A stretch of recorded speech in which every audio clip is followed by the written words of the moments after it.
En el corazón de una ciudad vibrante, donde los rascacielos brillaban como espejos del progreso, las calles de asfalto agrietado contaban historias que pocos querían escuchar.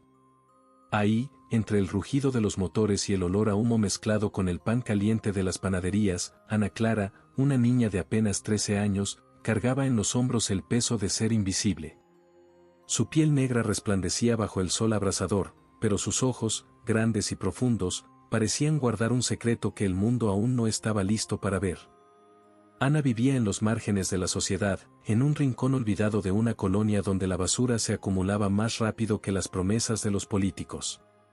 Huérfana desde los 7 años, cuando un incendio arrasó con su casa y se llevó a sus padres, había aprendido a sobrevivir con lo que la calle ofrecía, latas para reciclar, sobras de comida tiradas y, a veces, la bondad pasajera de un extraño.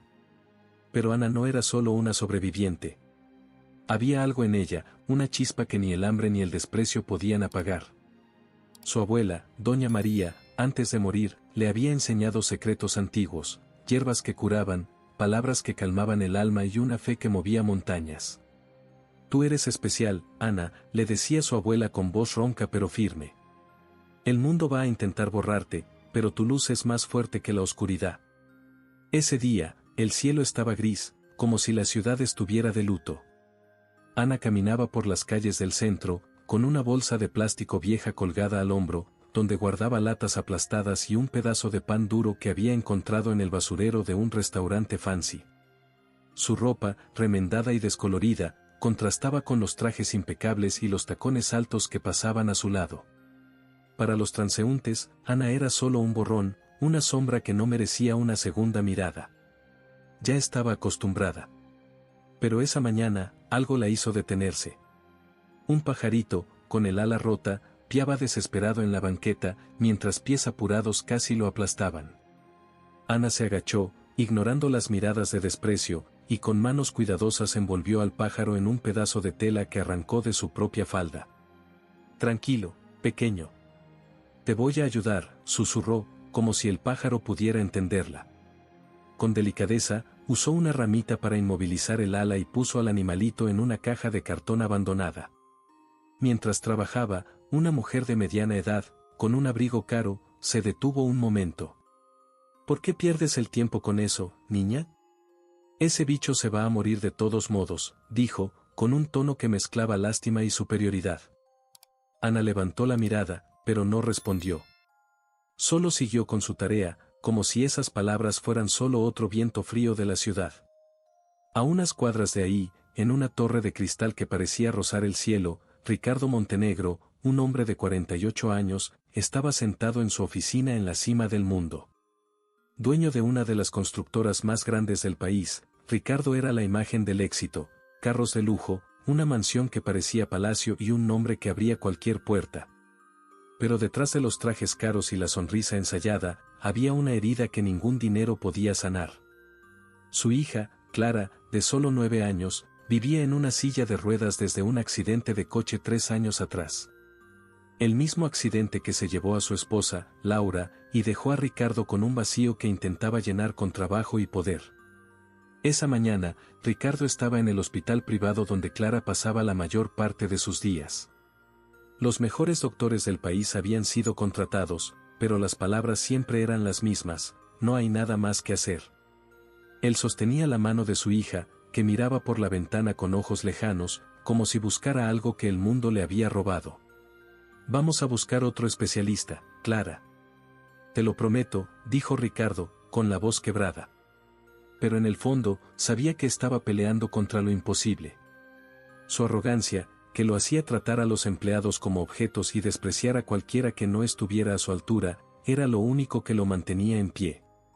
El destino, sin embargo, gusta de jugar con las vidas que parecen tan lejanas. Mientras Ricardo salía del hospital, con el chofer abriendo la puerta de su SUV negra, Ana pasaba por la misma calle, cargando su caja con el pajarito herido. Necesitaba encontrar agua y algo para alimentar al pájaro, pero la multitud la empujaba como si no fuera nada. Fue entonces que Ricardo, distraído hablando por teléfono, chocó con Ana, haciendo que la caja cayera al suelo. El pájaro pió, y Ana se lanzó a protegerlo, ignorando el dolor de la caída. Fíjate por dónde caminas, niña, gritó Ricardo, sin siquiera mirarla. Sus ojos estaban fijos en el celular, donde negociaba un nuevo proyecto. Ana, aún en el suelo, sostuvo la caja con fuerza y murmuró, «Perdón, señor». Su voz era baja, casi un susurro, pero había algo en ella, una dignidad que no encajaba con su ropa rota. Ricardo, por un instante, la miró, pero lo que vio fue solo una niña mugrosa, una de tantas que él consideraba problemas de la ciudad. Sacudió la cabeza y subió al carro, mientras el chofer aceleraba, dejando a Ana atrás. Pero Ana no era de las que se rinden. Mientras recogía sus cosas, notó un volante en el suelo, probablemente caído del bolsillo de Ricardo. Era una foto de Clara, con el texto, «Ayuda a encontrar una cura». Ana leyó las pocas líneas, que hablaban de la condición de Clara y la desesperación de la familia. Sus ojos brillaron con una mezcla de tristeza y determinación. Conocía historias como esa. Su abuela, doña María, había sanado a personas que los doctores habían dado por perdidas, usando hierbas, fe y un toque que parecía mágico. Ana guardó el volante en el bolsillo, sintiendo un llamado que no podía explicar. En ese momento, el contraste entre los dos mundos no podía ser más cruel. Ana, sola, con el peso del mundo en los hombros, sostenía la esperanza de un pajarito herido y el sueño de hacer una diferencia. Ricardo, envuelto en su burbuja de riqueza, cargaba el dolor de un padre que no podía salvar a su hija, pero también la ceguera de quien veía a personas como Ana como menos que humanas. El prejuicio que los separaba era más que una barrera de clase o raza, era la muralla de un corazón endurecido contra la posibilidad de que la salvación pudiera venir de donde menos se espera. Mientras el sol se ponía, tiñendo la ciudad de naranja, Ana regresó a su rincón en la colonia, con el pajarito ahora tranquilo en su caja. Miró el volante, deslizando los dedos sobre la foto de Clara. «Si puedo ayudar a alguien como tú, mi abuelita estará orgullosa», pensó, con una sonrisa tímida. No sabía que, pronto, su camino se cruzaría de nuevo con el de Ricardo, y que su valentía y sus secretos sacudirían los cimientos de un hombre que creía que el dinero podía comprar todo, menos milagros. El sol amanecía tímido sobre la ciudad, proyectando sombras largas que parecían abrazar las calles por donde caminaba Ana Clara. Con el volante arrugado de Clara Montenegro guardado en el bolsillo, Ana sentía un peso nuevo en el pecho, no el peso del hambre o la soledad, sino el de una misión que apenas entendía.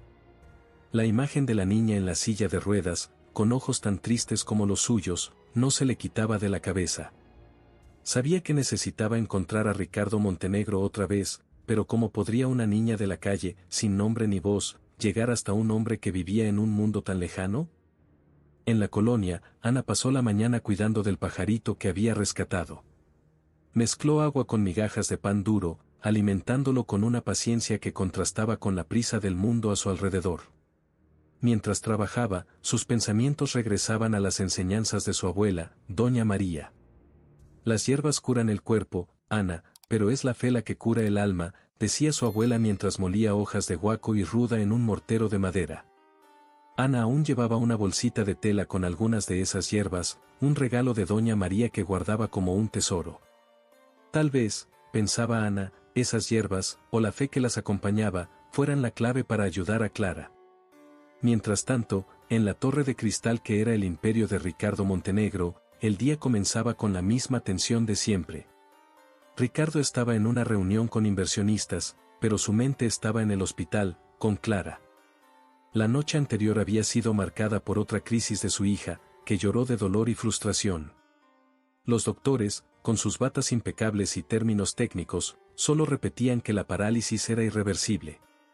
Ricardo sentía la rabia crecer, rabia contra los doctores, contra el destino y, sobre todo, contra sí mismo.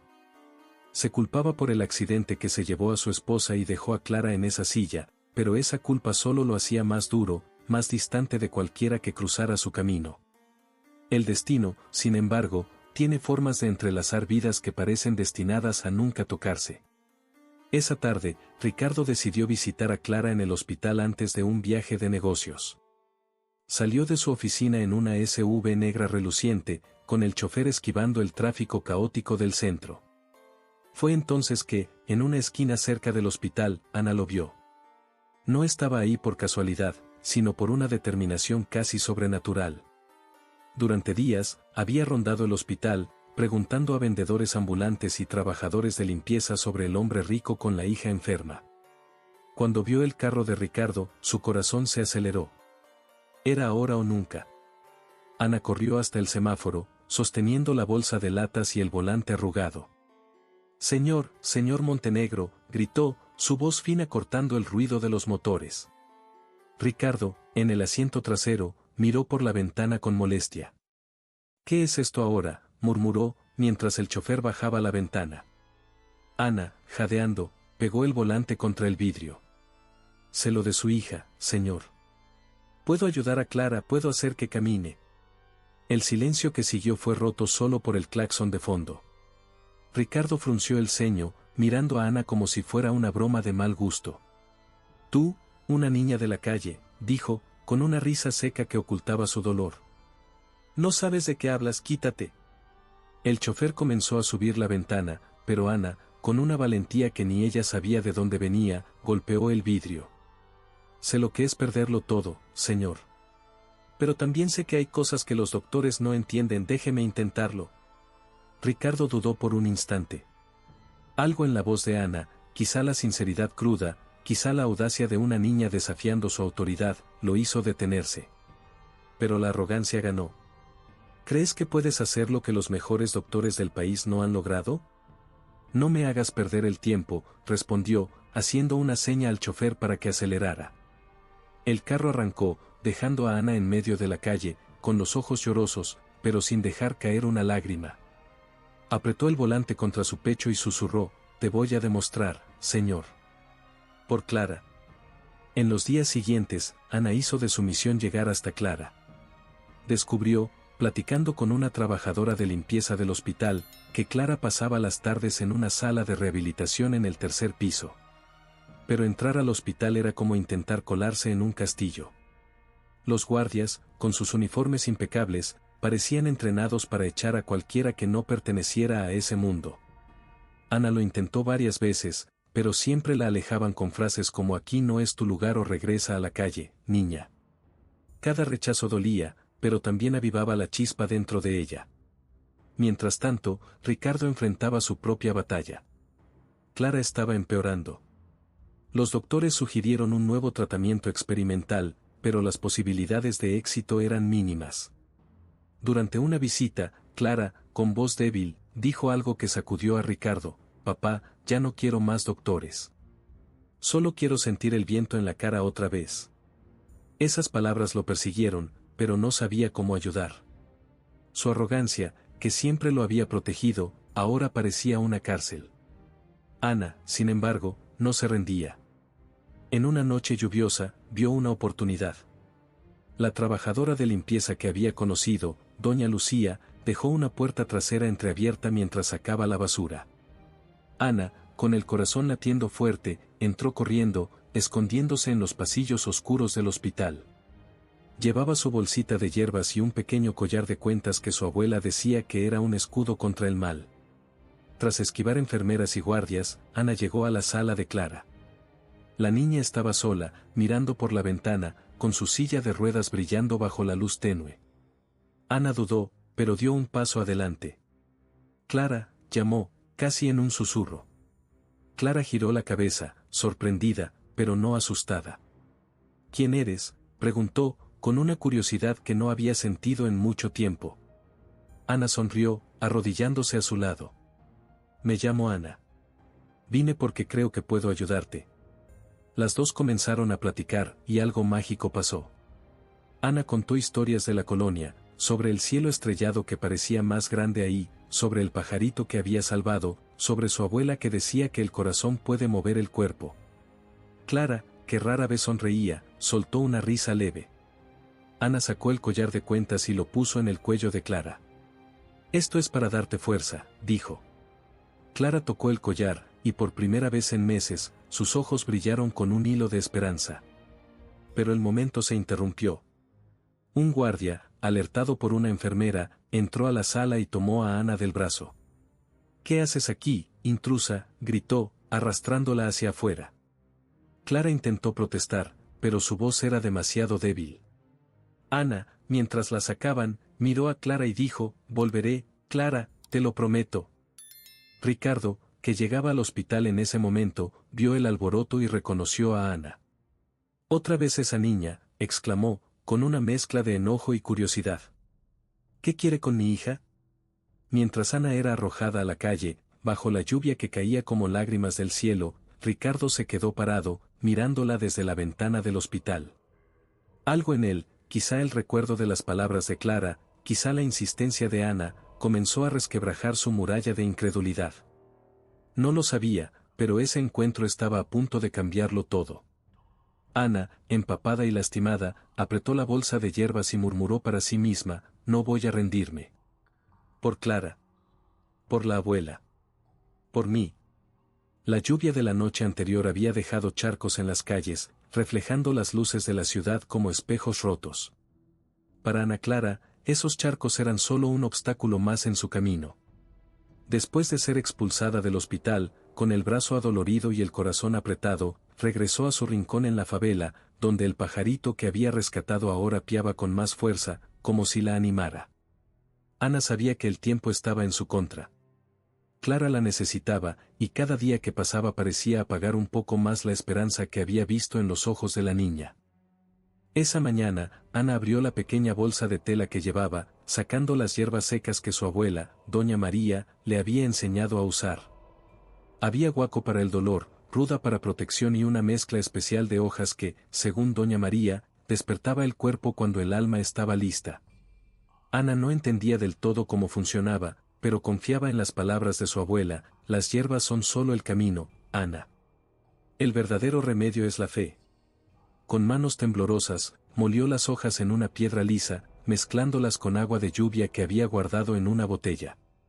Esto tiene que funcionar, murmuró, mientras ataba la bolsa de nuevo, ahora con un propósito claro. En el hospital, la atmósfera era de desesperación contenida. Clara había despertado con fiebre, y los médicos, a pesar de sus equipos caros y títulos pomposos, parecían perdidos. Ricardo Montenegro, que había cancelado su viaje de negocios para estar con su hija, caminaba de un lado a otro en el pasillo, con el rostro marcado por noches sin dormir. No podía olvidar la imagen de Ana siendo arrastrada fuera del hospital. Esa muchacha, con su insistencia absurda, había plantado una semilla de duda en su mente. ¿Y si realmente sabía algo? ¿Y si, por un milagro, podía ayudar a Clara? Pero la idea era ridícula, se decía a sí mismo. Una chica de la calle, sin educación, sin nada, contra los mejores especialistas del mundo. Aún así, no podía ignorar la voz de Clara, que la noche anterior había susurrado, Ana es diferente, papá. Me hizo sentir que puedo intentarlo. Mientras Ricardo luchaba con sus pensamientos, Ana planeaba su último intento. Sabía que no podía entrar al hospital por la puerta principal, los guardias ya la conocían. Pero doña Lucía, la señora de la limpieza que la había ayudado antes, era su única esperanza. Ana esperó hasta el final de la tarde, cuando terminaba el turno de doña Lucía. Escondida cerca de la salida de servicio, abordó a la mujer con una mirada suplicante. Doña Lucía, por favor, ayúdeme. Es por Clara. Sé que puedo hacerla mejorar. La señora dudó, sabiendo que podía perder su trabajo, pero algo en la determinación de Ana la conmovió. Eres terca, muchacha, dijo, con una media sonrisa. Ven conmigo, pero si te atrapan, no te conozco. Con el uniforme de limpieza que doña Lucía le prestó, Ana entró al hospital como sombra, llevando su bolsa de hierbas escondida bajo la camisa. Su corazón latía tan fuerte que temía que alguien lo oyera. Llegó al tercer piso, donde estaba Clara, y esperó hasta que la enfermera de turno salió a tomar un descanso. Cuando finalmente entró a la habitación, encontró a Clara acostada, con el rostro pálido y el collar de cuentas que Ana le había dado todavía en el cuello. Volviste, susurró Clara, con una sonrisa débil pero genuina. Oye, tú que has vivido tantas historias y crees en el poder de la transformación, ven con nosotros al canal de la luz de Ana Clara. Suscríbete ahora y sumérgete en esta historia emocionante de valentía, fe y redención que te va a mover el corazón. Es solo un clic. Dale al botón de suscribirse, activa la campanita campana para no perderte ningún video y forma parte de esta comunidad que valora las voces que cambian el mundo. Vamos juntos a descubrir cómo una niña invisible lo iluminó todo. Te lo prometí, no, respondió Ana, arrodillándose junto a la cama. Abrió la bolsa y sacó la pasta de hierbas, explicando con calma, mi abuela decía que esto ayuda al cuerpo a recordar cómo moverse. Pero tú tienes que quererlo, Clara. Tienes que creer. Clara, a pesar de su debilidad, asintió. Había una confianza entre ellas, una conexión que ni el tiempo ni las circunstancias podían explicar.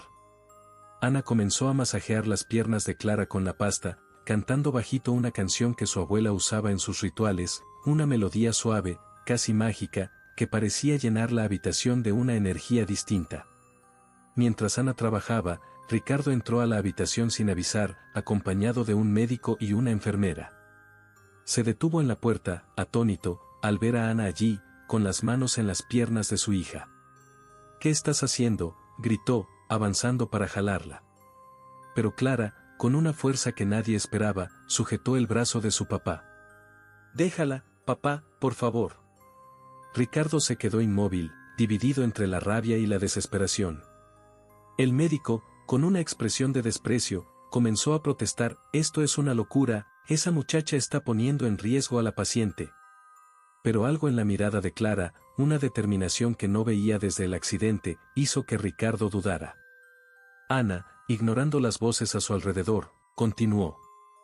Cerró los ojos, como si estuviera en trance, y le susurró a Clara: «Imagina que estás corriendo, Clara. Siente el viento en la cara, como dijiste que querías». Las palabras de Ana, combinadas con la melodía y el toque de las hierbas, parecían despertar algo profundo.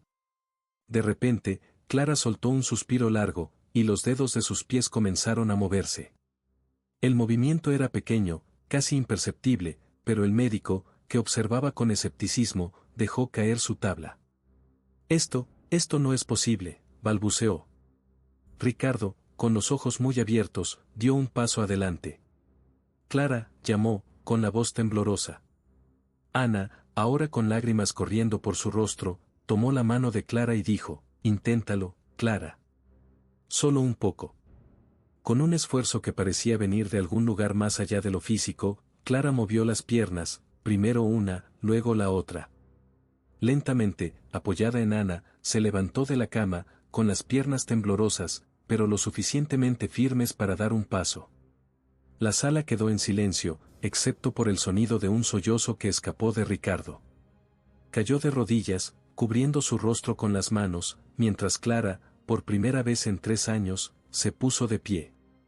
Los médicos corrieron a examinar a Clara, hablando de respuesta neurológica inesperada y milagro médico. Pero para Ricardo, que miraba a Ana como si la viera por primera vez, las explicaciones científicas no importaban. Esa muchacha, a la que había despreciado, a la que llamó nada, había hecho lo imposible. La enfermera, con lágrimas en los ojos, murmuró: «¿Quién es esta chica?». Ricardo, aún en el suelo, no tenía respuesta. Pero una cosa sabía: Ana Clara no era solo una chica de la calle. Era algo mucho mayor. Mientras Clara abrazaba a Ana, con el collar de cuentas brillando bajo la luz, Ricardo sentía su mundo desmoronarse, no de tristeza, sino de una emoción que no sabía nombrar. Quería hablar, pedir perdón, pero las palabras no venían. Ana, exhausta, solo sonrió a Clara y dijo: «Eres más fuerte de lo que crees». Pero lo que nadie en esa sala sabía era que la historia de Ana estaba lejos de terminar. Un secreto, escondido en su pasado, estaba a punto de cambiarlo todo. El silencio en la sala del hospital era casi palpable, roto solo por el sonido suave de los monitores cardíacos y los susurros atónitos de los médicos. Clara Montenegro, de pie por primera vez en 3 años, sostenía la mano de Ana Clara, sus ojos brillando con una mezcla de alegría e incredulidad. Ana, exhausta, pero con una sonrisa que parecía iluminar la sala, se mantenía firme junto a la niña, como si supiera que ese momento era más grande de lo que todos ahí podían comprender.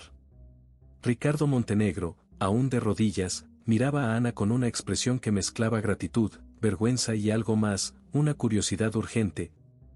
como si necesitara entender quién era esa muchacha que había desafiado todas sus creencias. Los médicos, ahora en un frenesí de notas y exámenes, intentaban explicar lo que acababa de pasar. Respuesta neuromuscular espontánea, decía uno. Efecto placebo combinado con estímulo físico, sugería otro. Pero Ricardo no escuchaba.